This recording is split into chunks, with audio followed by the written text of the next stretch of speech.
হে বন্ধুরা, welcome back to my channel. চলে এসেছি নতুন একটা ভিডিও নিয়ে। আর আজকে হচ্ছে 7 তারিখ শনিবার। আর আজকে দেখো সব নিরামিষ রান্না টান্না করেছি। আগেই রান্না বান্না শেয়ার করলাম, তোমাদেরকে একটু পরে বলছি। আর আজকে যেহেতু গণেশ পুজো, তাই আমি বাড়িতে ছোট করে পুজো করব, তাই ওদেরকে আগে খাইয়ে দিচ্ছি। আর মেয়েকেও খাবার জন্য ডাকছি, বলছি তোকে খাইয়ে দিলে আমি স্নান করতে পারবো। আর তোমরা সকলেই জানো শনিবার রবিবার আমার মেয়ে ছুটি থাকে স্কুলে। আর মজার একটা জিনিস তোমাদেরকে শেয়ার করছি। এই দেখো, আমি রেশনের চাল পেয়েছি। মানে চাল পাওয়াটা বড় কথা নয়, এতদিন 8 বছর হতে এলো, আমার এতদিন রেশন কার্ড ছিল না, মানে করিনি, হয়নি। এবারে নতুন রেশন কার্ড করলাম, আর দেখো রেশন কার্ডগুলো হয়ে গেছে, তাই তোমাদের সঙ্গে একটু শেয়ার করে নিলাম। খুব খুশি লাগছে। আর সেরকম না, আমাদের RS2 কার্ড হয়েছে, তেমন কিছুই পাইনি, কিন্তু কার্ডটা তো হয়ে যায় মোট কথা, সেই জন্যই তোমাদের সঙ্গেও শেয়ার করলাম। বেশ আনন্দ লাগছে। আর বাবাকেও ফোন করে বললাম, বাবা রেশন কার্ডগুলো হয়ে গেছে। তার জন্য অনেক দৌড়ঝোড় করতে হয়েছে, ছুটতে হয়েছে, কিন্তু যাক হয়ে গেছে, ফল তো পেলাম। যথেষ্ট খুশি আমি। আর চলো এখন আমি স্নান করতে ঢুকে যাই, পুজো করব। আর আমার স্নান টান হয়ে গেছে, সেরকম জল ছিল না, তাই স্নান করে উঠে আগে পাম্পটা চালিয়ে দিলাম।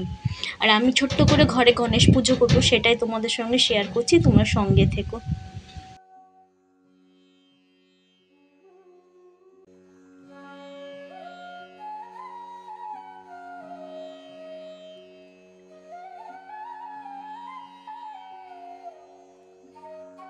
এখন ঘড়ির কাঁটায় 1:30 বাজছে। আগে ওদেরকে খাইয়ে দাইয়ে এঁঠো খেটো পরিষ্কার করে নিলাম, না করলে আবার অসুবিধা হবে, কারণ পুজো করতে যাব, অনেকক্ষণ সময় লাগবে।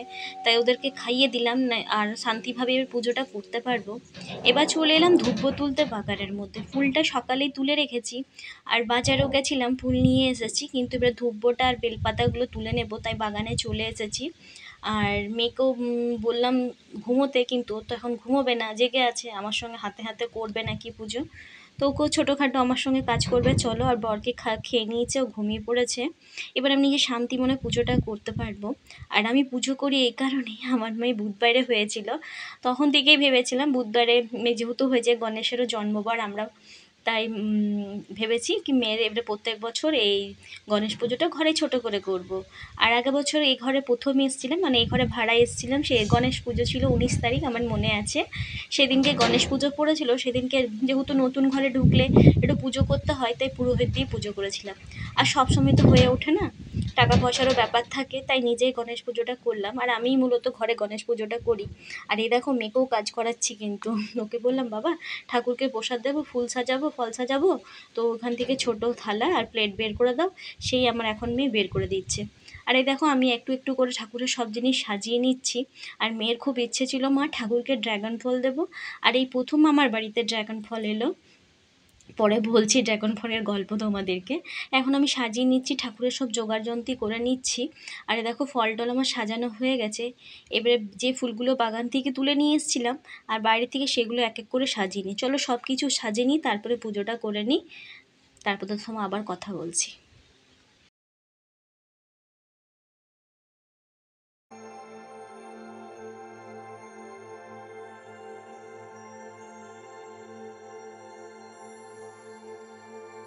আর বাজারে গিয়ে সেট সুইটে বিজয় সুইটসে দেখলাম কোথাও মোদক এবছর বানায়নি, সেরকম লাড্ডুও বানায়নি। তাই মা কল্যাণেশ্বরীর দোকানে চলে গেলাম, ডাবর মোড় বাস স্ট্যান্ডের কাছে, ওখানে পেলাম কয়েকটা মোদক। আর বাকি সব বড় বড় মোদক ছিল, সেগুলো আমার তো দরকার ছিল না, তাই ছোট্ট ছোট্ট 3টে মোদক নিয়ে এসেছি, লাড্ডু নিয়ে এসেছি। বাবার এগুলো খুব পছন্দ, তো তাই 3টে নিয়ে নিয়েছি। আর দেখো লাড্ডু ফল এখন সব সাজানো হয়ে গেছে। এবার আস্তে আস্তে আমি নিজের মতন করে পুজোগুলো করে নেব। আর দেখো সত্যি কথা বলতে আমি এত পুজোর নিয়ম টিয়ম জানি না, কিন্তু আমার মন থেকে যেরকম যতটুকু আমি জানি সেইভাবেই আমি পুজোটা করে নেব। আর কিছু ভুলচুক হলে তোমরা বাজে কিছু কমেন্ট করো না প্লিজ, সেটার ভুলটা শুধরে দিও একটা ভালো কমেন্ট করে। আর দেখো এই গ্লাসটাও বার করলাম, এগুলো আমার নতুনই সেট রাখা ছিল, সেইগুলোই ঠাকুরকে এখন ভোগের প্রসাদ দিয়ে দিচ্ছি আর জল দিয়ে দিচ্ছি। আর ওই দেখলে ওটা গঙ্গা জল বের করলাম ওই ছোট্ট একটা কলসির মধ্যে। আর এখন আমি বাটতে বসবো চন্দন। আর চন্দন বাটতে বাটতে মেয়ে বললো, মা দাও আমাকেও কিছু কাজ করতে দাও। তাই মেয়েকে বললো, আচ্ছা ঠিক আছে, আমি একটু বেটে নিয়েছি, বা তুমি এটা বাটো, আমি বাকি কাজগুলো করে নিচ্ছি। মেয়েও আজকে অনেক কিছু হেল্প করেছে, আমার সঙ্গে ধুনো দিয়েছে, ধূপ দিয়েছে, তারপরে চন্দন বেটেছে, ঠাকুরের বাসন বের করেছে। আর টুকিটাকি তো ওকে অনেক কাজই করিয়েছি, তো করেছে।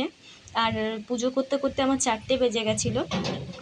যতটুকু পারি ঠাকুরকে করেছি নিজের মতন করে পুজো। যদি ভগবান কোনো দিন চেয়ে তাকায়, তাহলে নিশ্চয়ই বড় করে পুজো করব। দেখো এই দেখো মেয়েও চন্দন বাড়ছে। আর আমার মনে হয় বাচ্চাদেরকে সঙ্গে সাথে কাজ করানো উচিত। আমার মেয়ে যেদিনকে ছুটি থাকে শনি রবিবার ওকে আমি বিছানা তুলতে বলি, কাপড় গুছিয়ে রাখতে বলি, ওর বই খাতা গুছিয়ে রাখতে বলি, কারণ এখন থেকে ওকে না শেখালে কি করে হবে, সবই তো শিখতে হবে, তাই না? আর দেখো আমার পুজোর জোগাড়যন্ত্র অনেকটাই হয়ে গেছে, সব কিছু সাজিয়ে নিয়েছি, এবার আমি পুজোগুলো করে নেব। চলো তোমরা দেখতে থেকো। আর আমি কেমন কি পুজো করছি, আর ছোট করে আমি আলপনাও একটু দিয়ে দিলাম। আর মেঝেগুলো সেম খসখসে, তো সেরকমভাবে ভালো করে মেঝেতে আলপনা দেওয়া হয় না, তবুও আমি আলপনাটা দিয়ে দিলাম। আর ঠাকুরের যেবার দেখি ঠাকুরের তাকে তেল নেই ঠাকুরের, তাই একটা প্যাকেট থেকে নতুন তেলের প্যাকেট বার করলাম আর তেল ঢেলে নিচ্ছি। আর চলো পুজোটা করি, তোমরাও সঙ্গে থেকো, বেশ তোমাদেরও ভালো লাগবে।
আর আমার শ্বশুরঘরে চল ছিল, মানে ছল ছিল কি, ওরা বিশ্বকর্মা পুজো করতো, খুব ভালো করে ধুমধাম করে পুজো হতো। আর এখন বড় ভাসুরের ঘরে হয় খুব ধুমধাম করে, কিন্তু সে যাওয়া হয় না। আর আমার খুব ইচ্ছে আছে, আমি যদি কোনোদিন নিজের ঘরে ফিরতে পারি বা নিজে একটা ঘর করতে পারি, তখন আমি গণেশ পুজোটা করব। কারণ কিছুটা বলতে গেলেও আমার মেয়ে আমাদের কাছে লাকি। কারণ মেয়ে আসার পর জীবনে অনেক কিছু পরিবর্তন হয়েছে, অনেক খারাপ দিন দেখেছি, সেই দিনগুলো থেকে এখন অনেক ভালো দিন পেয়েছি, সত্যি কথা বলতে। তাই ইচ্ছে আছে গণেশ পুজোটা করব। আর যেদিন নিজের বাড়ি ফিরবো সেদিনকে ধুমধাম করে প্রথমে গণেশ পুজো করব। আর কথা বলতে বলতে তোমাদের সঙ্গে দেখো আমার পুজো প্রায় হয়ে গেছে, ধূপ ধুনো সব দেয়া হয়ে গেছে। এবারে এই দেখো নারকেলের ছোবড়াগুলো ছিল না, মাসিমার কাছ থেকে নিয়ে এসেছি আজকে। আর একটা নতুন নারকেল পাড়া হয়েছে, তাতেও অনেকগুলো ছোবড়া পেয়েছি, এগুলো রোদে এখন শুকোতে দেবো, তারপর ওগুলোতে বৃহস্পতিবার শনিবারে ধুনো দেওয়া হবে। আর দেখো পুজো হয়ে গেছে, আমার মেয়েও বলছে মা আমাকে কবে একটা মোদক খেতে দেবে। আমি বললাম দাঁড়া বাবা, পুজোটা হয়ে যাক তারপরে দেবো। ঠাকুর এইখানে তো পুজো হয়ে গেল, চলো এবারে বাড়ির ঠাকুর যেগুলো আছে সবাইকে পুজো করি আর জল দিই, তারপর তোমাদের সঙ্গে আবার কথা বলছি। আর অনেকটা সময়ও হয়ে গেল, খিদে কিন্তু দেখো এখনও 4টে বাজতে চললো, খিদে পায়নি। বলে না একটা ঠাকুরের প্রতি যদি তুমি নিষ্ঠার সঙ্গে পুজো করো তাহলে তোমার সব কিছু মানে ঠাকুরের দিকেই চলে যায়, মন প্রাণ সব ওই দিকেই থাকে, তখন খাবার বা অন্য কিছুর প্রতি তোমার নজরই আসবে না। আর কী হারে গরম পড়েছে তোমাদেরকে কি বলবো, প্রচুর রোদ, কিন্তু আমার একবারও মনে হয়নি যে আমি জল খাবো।